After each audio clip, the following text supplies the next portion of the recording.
Hello, in Efir, the evening news from Channel 1 with an overview of the main events in the country and the world by this hour.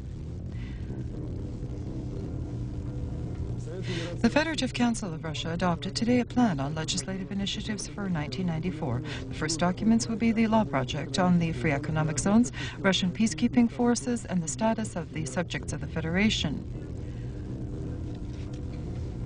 The premiers of Russia and Poland, Chernomyrdin and Pavlik, signed in Moscow a package of agreements on the development of two-sided cooperation. Russia has given today its official consent to withdraw troops from Latvia by the 31st of August, 1994. Today, Hungary celebrates its national holiday, the 150th anniversary of the bourgeois revolution, which ended the Habsburg dynasty. The chemical catastrophe is a threat of the village Svetli in the Orenburg district. The reason is a railroad train with toxic waste substances from West Germany and France. Today, the President of Russia, Yeltsin, the first 5 hours of his first day in vacation in Sochi, dedicated to talks with the head of the administration of the Krasnodarsk area, Mr. Yegorov. One of the main questions discussed was the immigration population from hot points of the CIS. Obviously, in Krasnodarsk area, a temporary visa regime will be introduced for the period of restraining the tension beyond the Caucasus. This was reported from Sochi by a correspondent of Itar TASS. The Federative Council of Russia held today its fourth session, which was partly dedicated to the regularization of northern Ossetia and Ingushetia. The basis for discussion was the report of the Deputy Commission, which toured that region. In the opinion of series of parliamentarians, the main reason for the conflict are the problems of property and power in the two republics. At the fourth session of the Higher Chamber of the Federative Council of Russia, which opened today in Moscow, again, they will not examine legislative projects. And the problem is not that the current state matters are of more concern to deputies than legislature. According to the Constitution, the Federative Council examines law projects, which enter from the lower chamber, but such are yet non-existent. And yet, one must not think that the parliamentary barometer by the end of the week will be at a stable mark. It is sufficient to say that in the agenda was included the question on the crisis of the ability of payment in the country. Hence, the members of the Higher Chamber decided to hear the head of the government, Viktor Chernomyrdin. The issue is the incapability to pay of the government itself. Imagine such a situation. There are 5 people, and one of them owes the second person, the second owes the third, etc. And now here, the most important in this chain is the government, and it does not pay, and further does not give the opportunity to settle accounts along the entire chain of economic mutual interaction. And therefore, the Federative Council insists that as soon as possible to the Federal Assembly, the state budget for 1994 be presented, and the government today poses the question on the bankruptcy of those to whom it itself owes, and who's the one that's bankrupt. The situation is truly complicated, and it's not excluded. In the near future, Russian Parliament will adopt a law on the emergency situation in the economy. This was stated by Vladimir Shumeyko, quoting yesterday's conversation between him and the Speaker of the lower chamber, Ivan Rybkin. Among other questions of state significance, the Federative Council included in the agenda the question of the Prosecutor General of Russia, not posing the condition whether the chamber will await the representation of the President on this issue. Today in Russia, with an official visit, was the Prime Minister of Poland, Volodymyr Pavlik. The 34-year-old head of the cabinet occupied this post for the second time. The first attempt was in 1992. Then Pavlik remained in office only 33 days, and not managing to form the government, he resigned. The main slogan of the current cabinet is the carefully applying of brakes, that is, departure from shock therapy toward social orientation, also work, faith, and calmness. Pavlik's rating in Poland is 40% support. Compared to last year, he had 81% of the Polish support. The main complaints against the Prime Minister Pavlik, whom the journalists call the young talent with the stone face and a wooden voice, they are insufficient government financing of healthcare, culture, and science. Today, a meeting was held of Viktor Chernomyrdin with the Prime Minister of Poland, Waldemar Pawlik, who arrived in Moscow for a two-day visit. He arrived for the first time, but one must say that the political career of the 34-year-old head of the government has a very broad history. Since his early youth, he demonstrated an inclination toward politics and was a deputy of the same, and a rare case during the last 1.5 years, for the second time, became the head of government. In 1992, not forming the cabinet of ministers, he resigned after 33 days. This visit can be described as unusually dynamic. At one time, Poland occupied second place in trade volume with Russia of the Eastern European countries, somewhere close to $13 billion.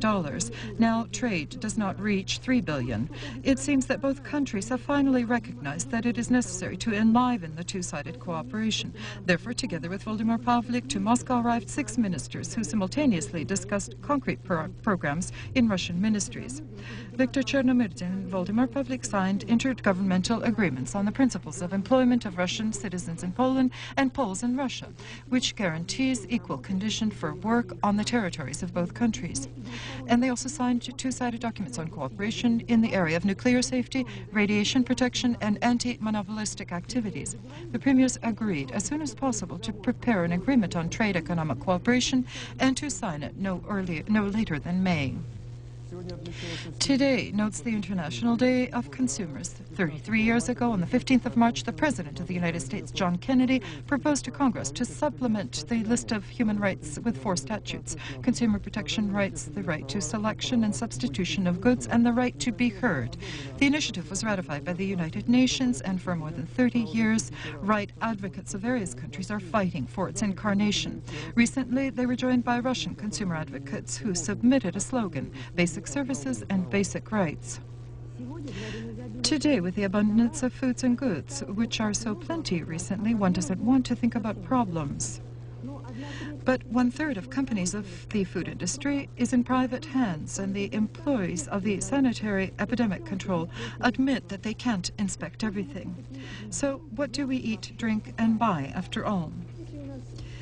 Do we have a law which protects the consumer rights, and how effective is it now? Of course, such a law does exist. It stepped into effect on the 7th of April 1992, and so it is almost 2 years old now. And how are matters which are not on paper?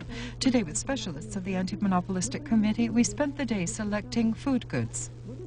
These fruits are with unknown shelf lives from an unknown country, and naturally without any documentation. But a certificate without a stamp has no judicial force. The label on the import cigarettes for use beyond the United States: don't smoke such cigarettes, because the level of tar exceeds the allowable limits. And buying mineral water, also be attentive. Often it happens that its shelf life has expired. I know that in many countries there is, and functioning on a government level, a law on the quality of food products.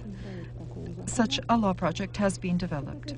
What regards goods, on this sign it says the goods cannot be returned, but don't believe it. The matter is that the goods are subject to the statutes on consumer rights protection.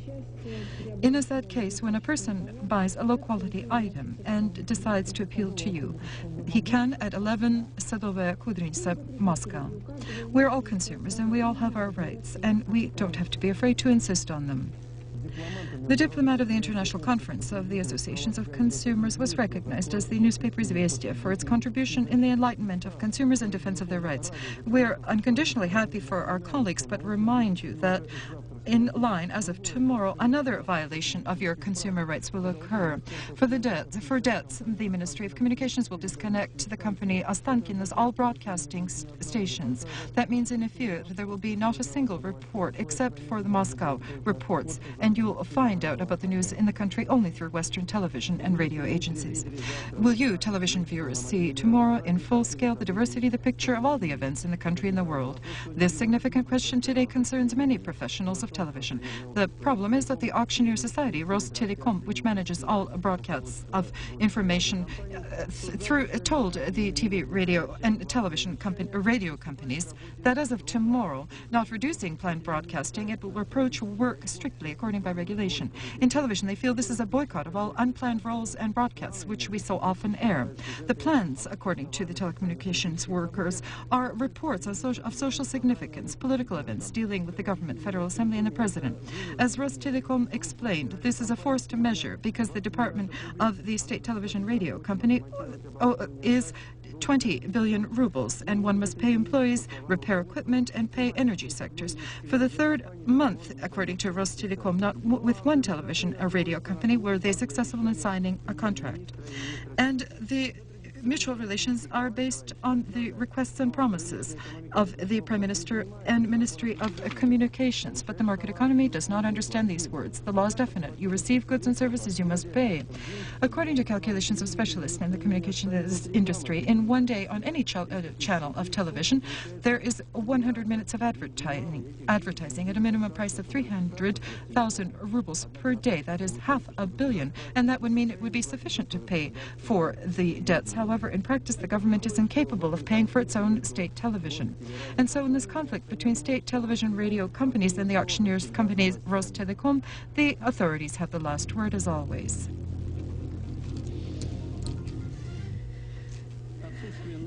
The absence in accounts of editions and organizations which issue efficient time and advertising without contracts is a part of the violations uncovered by the Central Election Commission, which was discussed today during the financial expenditures for the elections. At the meeting of the Central Election Commission, specific figures were quoted regarding those organizations which paid the accounts of parties and movements. And so the Center, Dasuga Sokol, paid a fair time for the Liberal Democratic Party 74.9 million rubles. The company Norris, for the same aims, issued 5 3/10 million. The firm Premier paid a fare for Russia's Choice 33 1/10 million rubles. Statistics were quoted on other parts of the elections. The Central Election Commission intends to investigate campaigns on locations and electoral commissions where complaints are raised against unfounded acquisitions of video technology and expenses in transportation were incurred. Returning to the turbulent events of last year, Interfox published today the statistics of the social services of Grigory Pashkov. According to the poll taken in Moscow, 57% of the residents of the capital of Russia do not approve the decision of the State Duma on amnesty for putsch participants, and only each fifth resident of Moscow called the decision correct. The Republic of Tatary, as a result of repeat elections, 4 representatives for the Federal Assembly elected the President Ashimiev and the Chairman of the Supreme Soviet of the Republic, Muhammedshin. Belarusian Parliament today ratified the emergency resolution on liquidating its debt to Russia for gas deliveries. For this, from the debtor companies, currency and Russian rubles will be collected. Toward this moment, the Belarusian parliament moved for 2.5 years, and today it adopted a new constitution for the Republic of Belarus, defining its structures, the presidency, the parliament, and local organs of self-rule. In Belarus, for the first time, a president will be elected, and this will occur probably in June. In the new parliament, there will be 260 deputies. More than half of the deputies will work on a professional basis. On the 15th of March, the day of the adoption of Constitution, this day was declared a holiday. The new basic law will take effect from the day of its publication. This is a very great event in the life of the Supreme Soviet and in the life of our Belarusian people. In principle, this is the first independent constitution which was adopted by the Supreme Soviet of the Republic Belarus. The main thing in this project, our priorities, will be citizens' rights. After 2 weeks of tallying of votes and a recheck of the results, the Central Election Commission announced to journalists the final results of the elections. And an undoubted victory was held by the Agrarian Democratic Party with more than 43% of the votes of the population. In other words, it in Parliament will have 56 of the 104 mandates. Unexpected but weighty was the success of the Bloc of Socialists and the Movement of Unity, which, having achieved 21% of the electorate, is greatly ahead of the intellectual peasant movement and also the Peasant Democratic Front, which will be represented in Parliament in a very small number. The rest of the 9 parties and blocs were below the level of recognition by voters. Georgia. The leader of this republic, Eduard Shevardnadze, called the decision of the parliament on the dissolving of the Supreme Soviet of Abkhazia somewhat rash and tactically unfounded. I'm emphasizing that he still does not contradict the political context of the situation overall. The peacekeeping dialogue process was interrupted. So said Vladislav Ardymba, expressing conviction that dialogue will not be resumed until the Georgian parliament revokes its decision on Abkhazia. The representatives of the foreign political departments of Russia, Tajikistan, Uzbekistan and Kyrgyzia held a meeting in Dushanbe on the problems of the situation on the Tajik-Afghan border. Visiting the 12th border outpost, the Russian Minister of Foreign Affairs, Andrei Kozyrev, stated that Russia will not leave Tajikistan. So if the border is exposed, Tajikistan will suffer the fate of its neighboring Afghanistan.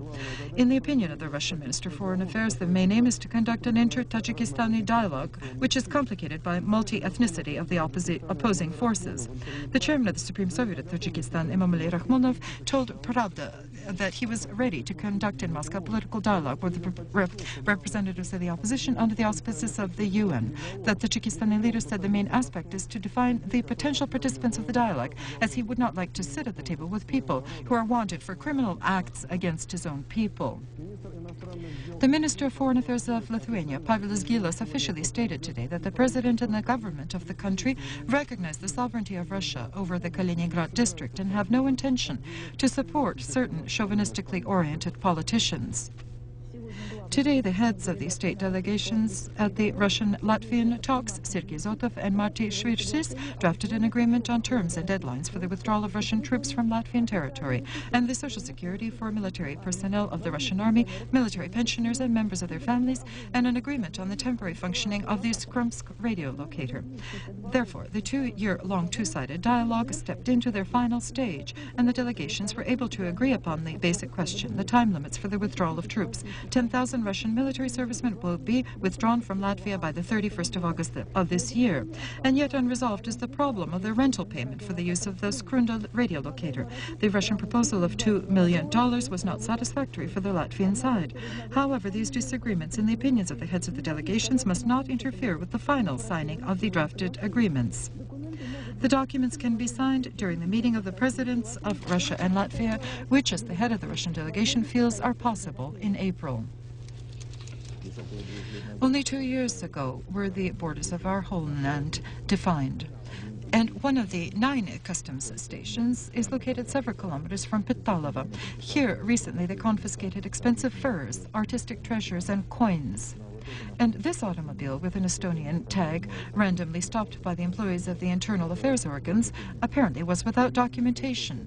And yet the majority of automobile routes remain without control. Many posts are unmanned. Because of the shortage of specialists, it is impossible to put real impediments on the path of those who are looking to make an easy profit. And there has been a decrease in funds promised by government resolutions. For now, western borders of the homeland are transparent, and there's a constant trickling out of our gasoline, colored metals, and strategic raw materials. And without strengthening domestic borders, unthinkable is the rebirth of Russia. According to calculations of experts of the Russian State Commission on Statistics, the economic decline in the country in February reached a record of 23.5%. Leaders in the decline are the automobile manufacturing, light chemical, and processing industries. As of today, the Russian government introduced new tariffs on imported goods. Tariffs for meat and dairy products will be increased by 15 to 20%, for sugar 20%, potato 25%, hard liquor 100%, other alcohol 46%. If one considers the fact that only food provisions for Moscow is of 55% imported goods, according to the opinion of prominent economists, in the near future, there will first of all be a very sharp increase in prices for food, and secondly, there will be a degradation in the quality of the goods imported. Russia, as the successor to the USSR, must honor its debts to Western commercial banks in accordance with the rules of the London Club. And this word must be said by the Russian Parliament. With this appeal at Moscow at the meeting of shareholders of Income Bank spoke its president, Vladimir Vinogradov. He feels that this must be done, first of all, in the interests of Russia and its economy. Currently, the financial resources of the country are approaching the dangerous level. They have almost been exhausted, and only operations with Western banks will permit to quickly breathe life into industry. Without a decision of Parliament on this issue, commercial banks of Russia will remain unreliable partners for the West. What's emphasized at the meeting? The Income Bank is one of the major Russian banks today. How reliable will be its future? Today depends on Russian industry. We have invested into industry $500 million, and if it collapses, then the bank will collapse. That means our personal fate will be involved. Therefore, we will do everything possible to help it live and develop. On the support of the Income Bank, today leans more than 30,000 Russian companies of black-color metallurgy, automobile manufacturing, and of the oil-producing sectors.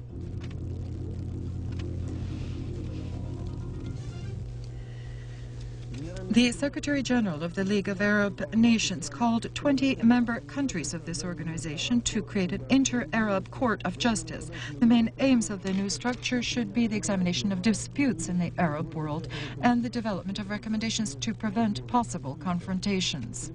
In Pretoria, the President of South Africa, Frederick de Klerk, held a press conference at which he stated that the Government of National Unity of South Africa, which will be formed after the general non-racial elections, will concretely work on the problem of observing rights of national minorities. The President called the appeals of the right forces to create a Volksstaat, a white nation state, a dangerous pursuit of a ghost. Today to Washington for a meeting with the President of the United States, Bill Clinton, arrived the Prime Minister of Israel, Yitzhak Rabin. He expressed hope to renew talks with the Palestinian Liberation Organization. The special representative, the President of Russia, Vitaly Churkin, met in Zagreb with the Croatian leader Franjo Tuđman. During the talks, they discussed the possible variations of state structure in the Bosnian Federation and also the Croat-Serbian relations. Almost 1.5 centuries separate today from the events which received in history the name of the Spring of the People. In Hungary, they carefully preserve the memory of the events when the students, under the leadership of the poet Sándor Petőfi, rose up and caused an uprising which spilled over into the National Liberation Rally against the Habsburg dynasty. According to tradition, on this day, on the square before the Parliament building, there is a formation for a triumphant ceremony and the raising of the national flag and the honorary National Guards. The leaders of Hungary lay wreaths and flowers to the foot of the tomb of Kossuth, the leader of the National Liberation War and the temporary Hungarian government in those years. Later, there is a wonderful parade which takes place. A Hungarian on this day, as never before, is a Hungarian. And there are the individuality of the nations and its pride reminded of in the poems of Hungarian poets and songs which are heard on the steps of the National Museum. From here, the call to uprising was heard, never to be slaves, the national slogan of the holiday. The United States Minister of Defense, William Perry, is leaving for a 7-day visit to Russia, Kazakhstan, Belarus, and Ukraine to broaden military contacts and support of democratic reforms through constructive cooperation. And so he described his diplomatic mission, the chief of the Pentagon. According to the agency France Press, the Italian police arrested today Benedetto Capizze, who was suspected of being, during the last 15 years, the godfather of the Sicilian mafia. 45 people died as a result of an automobile catastrophe in the west of India. The bus driver crossing a bridge near the city Nasik lost control of the vehicle and it plunged into the turbulent Cadaver River. In the suburbs of Los Angeles, an unidentified gunman opened fire on an electronics firm. As a result, 3 employees were killed, 1 injured. With the last bullet, the criminal committed suicide. As the police reported, the murderer, a former employee of the company, was fired 2 weeks prior to the tragedy. These winter evenings in the ancient Puerta del Sol, the famous place of gathering and fiestas, becomes a square of protests. Before the building of the autonomous government of Madrid, hundreds of families again remind the public of their woes. All of them became victims of an unseen fraud. 5 years ago in Spain, a co-op was created which promised to build throughout the country inexpensive apartments.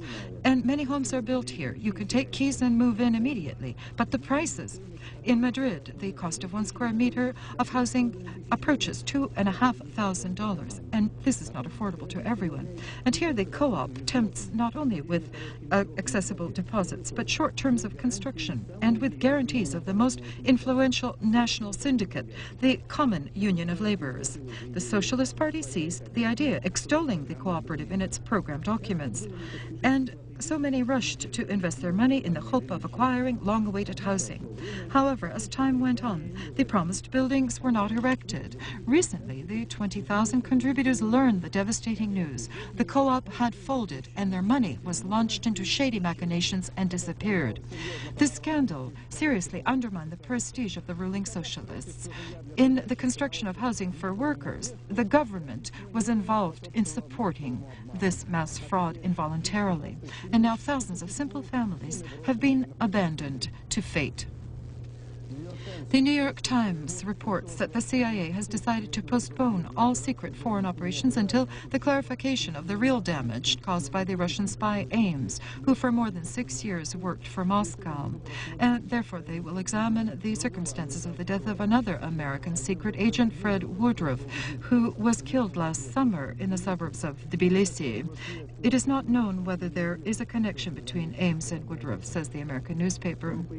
A group of experts of the International Agency on Nuclear Energy in MAGATE left by airplane today for Peking from the capital of North Korea. Pursuant to previously reached agreements, it conducted an examination of the North Korean nuclear objects, which, as are suspected by many countries, are connected with the secret developments by Pyongyang of nuclear weapons. If the results of the inspection are recognized as unsatisfactory, then the USA and other countries of the West and Japan intend to discuss this question in the UN Defense Council, which could lead to economic sanctions against North Korea. In the Orenburg district of Russia, at any moment, a chemical disaster could explode. This conclusion was made by the representatives of Greenpeace and the Ministry of the Environment of Russia, investigating a railway train with toxic substances from Europe. More than half of the bags of the 16 wagons have been ripped, and only severe frosts prevent the beginning of a catastrophic chemical reaction. This is said in the report from the village Svetlova, in which there are more than 10,000 residents. In Russia, again, another gift from Europe. In the Orenburg district arrived 16 wagons, in which there are almost 1,000 tons of waste, including cadmium, selenium, arsenic, and other elements. They can violate the functioning of the human system, in some cases lead to death. The company Yush-Ural-Nickel, to whose address the cargo arrived, was announced that this raw material was in exchange for cobalt and nickel, and only the famous Ural frosts prevent currently the reconservation of the dangerous gift, since the humidity of the cargo is 50%. Unfortunately, the cargo is there because the port and the railways refused to transport the cargo prior to receiving official confirmation that the sender company will agree to accept its return. Meanwhile, the Orenburg case is almost common. While in Russia there is no legislation preventing the entry of waste, the situation will not change. The fact that Russia is becoming a polygon to disperse industrial waste of Western countries, according to the Ministry of the Environment of Russia, is an unfounded supposition. Those 96 attempts of entering Russia with waste of a weight of 35 million tons are only intentions, not accomplished facts, posing real threats. And so was the answer of the official ecologists to the recently published report of the organization Greenpeace, Russia, the dump site of the Western waste. Neither the case of the Mayak nor the Sevastopol asbestos ship changed the situation. According to Greenpeace, 5 wagons with Australian waste arrived recently into the Stavropol area. Since the beginning of the year, the number of cases and attempts of this kind were 17. The representative of the Federal Service of Intelligence of Germany stated in Bonn that in accordance with the analysis conducted jointly with the Military Department of the Federal Republic of Germany, information on the danger of the nuclear threat from the USSR is untrue in terrorist organizations. According to the publication, the mafia has no access to nuclear installations of the former USSR, and secondly, protection, security, and control of radioactive substances in Russia and other republics of the CIS fully corresponds with world standards. According to certain reports from Germany, the most painful criminal theme is the criminal group phenomenon from the CIS. First of all, the so-called Chechnya Mafia. It is possible that in the near future, Germany and Russia will work out a joint program to fight with organized crime. Last year, the tempos of the growth of crime in the country dropped to 1.5%. For comparison, in 1992, this indicator was 27%. Unfortunately, says Viktor Yerin, the decrease in the dynamics of the growth of crime is not yet a tendency. As previously in Russia, personal crimes prevail over other countries. According to the minister, the employees of the Ministry of Internal Affairs only impeded the criminal avalanche. Last year, more than 5,000 criminal groups were exposed. Confiscated from them were 54 tons of narcotics, money, and valuables estimated at a value of 168 billion rubles. But concluding the results of the work of the year, the minister assessed highly the aid of society and journalists. We were able to, by 20 times, decrease the tempos of the growth of crime in Russia. This is the common achievement of all structures of government, society, press, and including the organs of internal affairs. The scientist-chemist Vil Mirzayanov intends to file a lawsuit against the organs of security of Russia in order to recompense for moral damage, which Mirzayanov assessed at 40 million rubles. The scientist appealed to the International Red Cross with a request to conduct the inspection of the prison Sailors Solitary, in which the inmates are contained under grossly violated human rights, says Mirzayanov. A poll of the residents of European capitals on the attendance of museums and cinema, according to last week's agency France Press's poll. In that poll, Londoners are annually in the halls of culture, only one for each 10th person. On the same level are the residents of Prague, Rome, and Sofia. Leading in the lists are the Vienna and Paris people in total. They represent 70% of all European cultural outings. Chekhov on the French stage is an event here, which is not too rare. The creations of Anton Pavlovich, his plays are known more than any Russian author and loved here in France. This time it is a premiere. In the theater Nanterre, there is a new reading of Uncle Vanya, the Three Sisters, and the Cherry Orchard. In one presentation, united are the third acts of all three plays, which gave it the name Chekhov Act 3. The author of the presentation, Anastasia Verninskaya and Alexander Kolegin, who organized the Chekhov Theatrical School. 14 of its students were chosen to play. We invested very much in this project with Sasha. During the last 3 years, we prepared and polished the work, and today it's a special day because in Chekhov, in the three acts of Chekhov, all of our understanding of the author has been combined. The French organized this amazing action, the Russian theatrical season, and we have never seen anything in our contemporary days, an entire movement of theatrical directions. This action, we would like, should be supported by Russian theatrical activists and the Ministry of Culture. It is desirable, but the French somehow managed not to forget what Russian theater is. And from January until May of this year, there is simply an infatuation of the French with Russian theatrical art. At this hour, that is all the information I have about the most important events in our country and the world. In a moment after the advertisements, the news of sports and the weather.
Марина Сергеевна – одинокая женщина и никому не верит.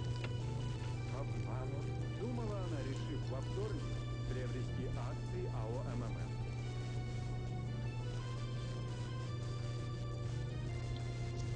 Прошло 3 дня, со вторника до четверга, и она не выдержала.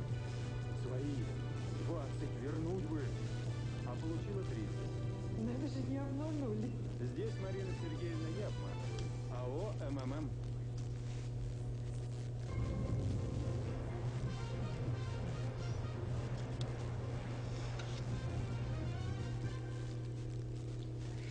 Hello.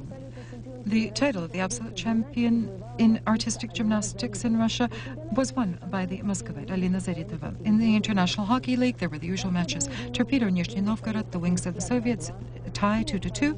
The Khimik Pardogava also 4-4. The army teams of Moscow and Petersburg ended with the victory of the Petersburg Army 4-2, and another tie 3-3 in Molot Metallurg from Magnitogorsk. The Torpedoes Usk-Minogorsk lost to the Salatov Crystal team 2-5.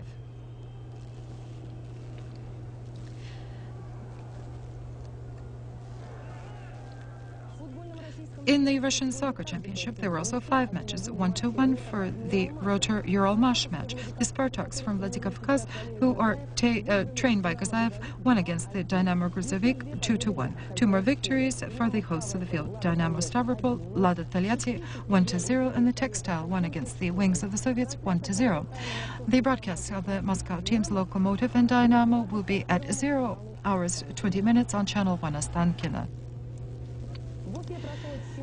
The championships of snowmobile races were held in the capital of Bashkortostan for the 2nd year in a row. The leaders in the race from Nizhny Orenburg, Dmitry Podozhny and Igor Milentiev.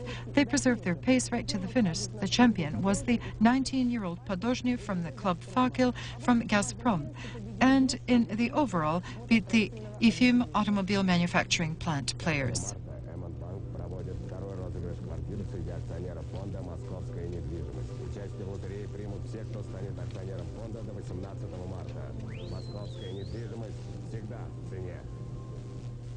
Я решил купить для своего предприятия все необходимое и вернуть долги.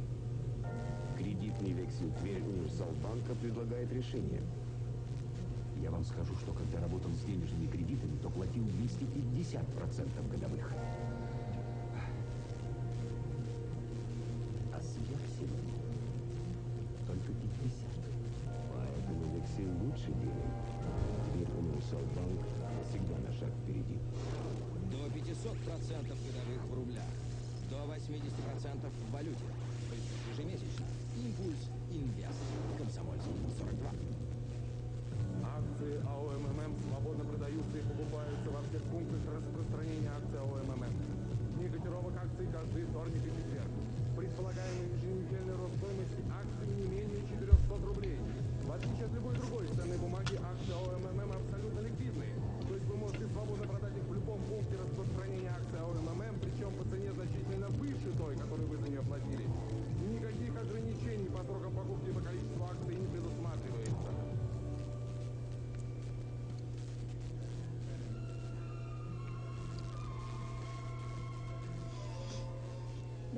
Good evening. The Oceanic Meteorological Center of Russia reports that the cyclone over Finland is moving to the north with a speed of 15 to 20 kilometers per hour. In its southeast sector, the warm, humid air is being carried over to the Baltic countries, to the Kolsk Peninsula, Karelia, Arkhangelsk area, to the Republic of Komi, and the Nenetsk Autonomous District. Therefore, tomorrow, on this territory, it will be cloudy with some snow in places, wet snows. During the night, -1, -6. During the day, 0. In Kaliningrad, the Baltic countries, and Belarusia, 1 +6 degrees. In the southwest and central Volgovyatsk regions, there is an unstable weather because of atmospheric fronts, which stretch from Finland to Moscow. In these areas, tomorrow it will be cloudy with snow and strong gusty winds up to 15 meters per second. The roads will be icy. The temperature at night, -2, -7 in the Volgovyatsk region, down to -10, and during the day, 0, -3. In Ukraine and Moldova, partly cloudy with some precipitation, and the winds will be gusty, 8 to 13 meters per second. At night, 0 +3, during the day, 3 +3 +6. In the southern areas of Russia, it is cloudy, in some places rain and wet snow, possible iciness and accumulations on the electric lines. At night in the Rostov area, in the Krasnodarsk and Stavropol regions, 0 -5, during the day from 0 to +5. In Kalmykia and on the lower Volga, during the night, down to -12, during the day, -2, -5. On the Black Sea coast of the Caucasus, tomorrow it will be cloudy and rainy in some places. During the day, +2, +5. Beyond the Caucasus, it will be partly cloudy. In some areas, there will be rainfall. During the night, +1, +6. During the day, +5 to +10. In Petersburg tomorrow, cloudy, some snow, -3, -5 at night. During the day, 0, -2. In Moscow, it will be cloudy, some snows. During the night, -2, -4. During the day, 0, -2. Goodbye and all the best.